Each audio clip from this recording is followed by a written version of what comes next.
Welcome to the Impact Files podcast. I'm your host, Ned Wells, and I'm really pleased you're here. Welcome to season 2 of the Impact Files. When I was planning the podcast, somebody, and I wish I could remember who, recommended that I have a co-host, because this turns episodes from being a kind of question and answer session into more of a chat, with the three of us interacting in a just much nicer way. So I'd love to introduce you to my season 2 co-host, Ruth Davis. Ruth is co-founder of Oxygen, a creative agency and a B Corp, and they're based in Oxford. We met through People Planet Pint. Ruth, it's lovely to have you here. Thanks, Ned, and thanks for having me on the Impact Files. It's so exciting. So Ruth, tell me about Oxygen. What sort of work do you do?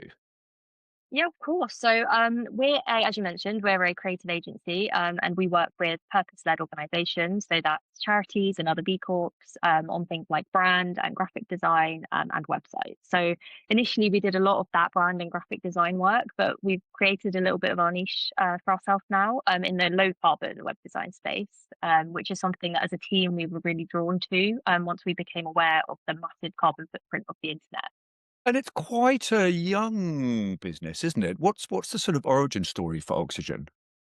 Yeah, it's really interesting actually. So we were originally the marketing team within a business called Oxford HR, and they're a leadership consultancy based in Oxford. And they specialize in executive search and succession planning and leadership development, but only for the global purpose-led sector.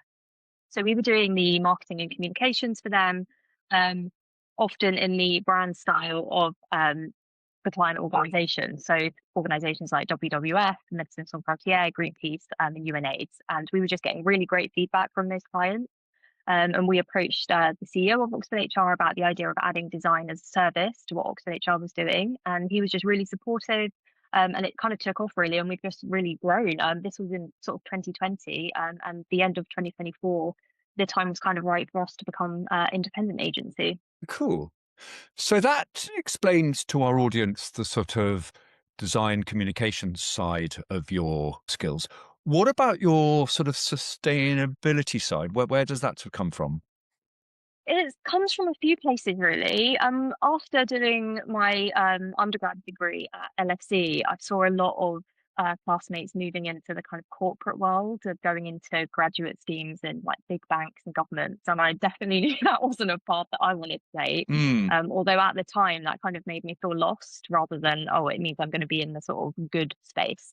And I kind of knew I didn't want to be in London either, so I was exploring this idea of using my time for good, and that's actually how I found Oxford HR, kind of by looking at charity and Oxford. So I was working with Oxford HR a couple of years after university, and sort of working with the charity clients that they work with, and that was kind of how I became really. Obviously, I was aware of the climate crisis, but when you work with Sure. those NGOs, you really see how it's affecting, other countries. And a colleague once said to me actually that every job is a climate job, which was a sentiment that Mm. I just really loved.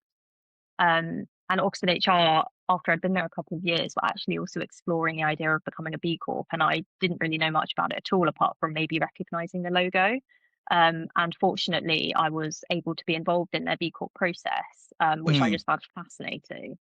Um, and in the back of my mind, I always knew I did want to continue my education. I kind of call myself a bit of a sponge in that I like to just absorb as much information as possible. So, once I kind of had done the B Corp thing and I thought, oh, actually, maybe this is something I'm interested in, I found a master's degree at the University of Sussex, which was fully remote. I could do it part time, so I Oh, could do it cool. alongside work. Yeah, and it was just a really great course. It covered everything from sort of business supply chains to policy, for deforestation and market-based solutions, to even things like Mm. indigenous knowledge. So it was just a really great sort of global overview of the sustainability sector. Fantastic. Ruth, that's brilliant. And how can people find out more about you and Oxygen? Yeah, so for Oxygen, we're at designbyoxygen.com, and I'm on LinkedIn. And if you just search Ruth Davis and probably Oxygen, because I think there might be a few of me, a few Ruth Davises, you'll get me. Wicked. So we're leaping into season 2 next, and our first episode is going to be with Josh Pittman, who's MD of Priory Direct. So I'll look forward to seeing you on that in a week or so. Yeah, thanks, Ned. Thanks for joining us today. If you've enjoyed this episode, please subscribe, like, and share it with your colleagues. For more about the podcast, about us, our marketing services, and our wider support for purpose-led organisations, please visit our website at theimpactfiles.co.uk.